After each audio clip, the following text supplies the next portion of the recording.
माँ आदिशक्ति वेद माता और परम पूज्य गुरुदेव के श्री चरणों में सशत वंदन करते हुए आइए परम पूज्य गुरुदेव के द्वारा लिखे गए रामकृष्ण परमहंस चरित्र को आत्मसात करते हैं।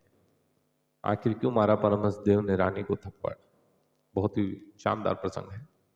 परमहंस देव की अवस्था भक्ति और साधना की अधिकता से कुछ दिनों के लिए उन्मत्त की तरह हो गई। वे काली की पूजा विधिवत न करके मनमाने ढंग से करते थे, इसलिए पूजा कार्य उनके भांजे हृदय आनंद के सुपुर्द कर दिया गया। परमहंस देव जब कभी मन में आता मंदिर में जाकर जैसे चाहते स्वतंत्र रूप से पूजा किया करते थे। एक दिन पूजा करने गए तो देवी के लिए जो फूल मालाएं तैयार करके रखी गई थी उनको अपने गले में पहन लिया और चंदन भी अपने शरीर पर लेप ली। फिर समाधिस्थ होकर बैठ गए। ये देखकर मंदिर के अन्य कर्मचारी बहुत असंतुष्ट हुए। उनको मंदिर में जाने से रोकने की युक्ति करने लगे, पर जब वह अपनी धुन में मंदिर में जाने लगते तो किसी का साहस नहीं होता कि उनको रोक ले। फिर एक दिन वे पूजा करने गए तो देवी पर चढ़ाए जाने वाले बिल पत्र उन्होंने मंदिर के सेवकों और अन्य पदार्थों के सम्मुख चढ़ा दिए। देवी के लिए जो भोग बना था उसे बिल्लियों को खिला दिया और स्वयं भी खा लिया। इस पर कर्मचारियों ने उनकी शिकायत मथुरा बाबू से की, पर उन्होंने इसका कोई उत्तर न दिया। तब कर्मचारियों ने स्वयं ही उनको मंदिर के भीतर जाने से रोकने का निश्चय कर लिया। ये काम दरबान के जिम्मे कर दिया गया। दूसरे दिन दरबान ने उनको रोका, पर वे अपनी धुन में ऐसे धुत मस्त थे कि दरबान की बात सुनी ही नहीं। तब वह दोनों हाथ फैलाकर उनके सामने खड़ा हो गया।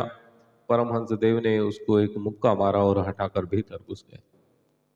एक मुक्का पड़ते ही दरबान जैसा घबराया वह तुरंत ही वहां से भाग खड़ा हो।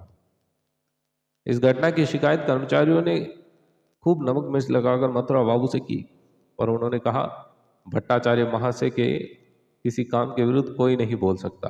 जैसी उनकी इच्छा होगी वैसा ही वे करें। यह सुनकर नौकर चाकर चुप रहे, पर मन में उन्होंने अपना अपमान अनुभव किया। उन्होंने सब बातों की शिकायत रानी रासमणी से की। उन्हें बहुत गुस्सा आया, पर मथुरा बाबू के खिलाफ वह कुछ कह नहीं सकती थी। 2-4 दिन बाद जांच करने के उद्देश्य से वह स्वयं मंदिर में गई। उस समय परमहंस देव भी वहां बैठे थे। रासमणि का नियम था कि जब वह मंदिर में आती तो उनके मुख से 2-4 शक्ति विषयक भजन अवश्य सुनती।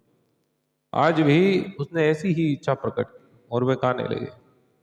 पर अभाग्यवश रानी का मन गायन में न लगा और वह एक मुकदमे की बात सोचने लगी। परमहंस देव ने उसके मन की बात को जानकर तुरंत एक जोर से थप्पड़ जा मारा और बहुत फटकारा। आसपास के लोग यह दृश्य देखकर अत्यंत भयभीत हो गए। अब भट्टाचार्य महाशय का क्या होगा? पर आश्चर्य की बात तो यह थी कि रानी ने इस अपमान पर जरा भी क्रोध नहीं किया, बल्कि वह शोकातुर और मंदिर से बाहर चली गई। चाहे तो उसने परमहंस देव को पागल समझकर कुछ न कहा हो और चाहे वह उनको सिद्ध पुरुष मानती हो। एक दूसरे अवसर पर भी जब रानी पूजा करते हुए मुकदमे की बात सोचने लगी थी तो परमहंस देव ने उसको इसी प्रकार से थप्पड़ मारा। प्रिय सज्जनों, ये होता है सदगुरु की कृपा। परमहंस देव माँ काली की पूजा अर्चना में, आस्था में, श्रद्धा में ऐसे लीन हो गए थे कि उन्हें माँ काली के अलावा और कुछ नहीं दिखता था। उनका मन इतना निर्मल और पवित्र हो चुका था कि वो मानव शरीर में एक देवात्म बन चुके थे। प्रिय सज्जनों, उम्मीद करूंगा कि प्रसंग बहुत अच्छे लग रहे होंगे।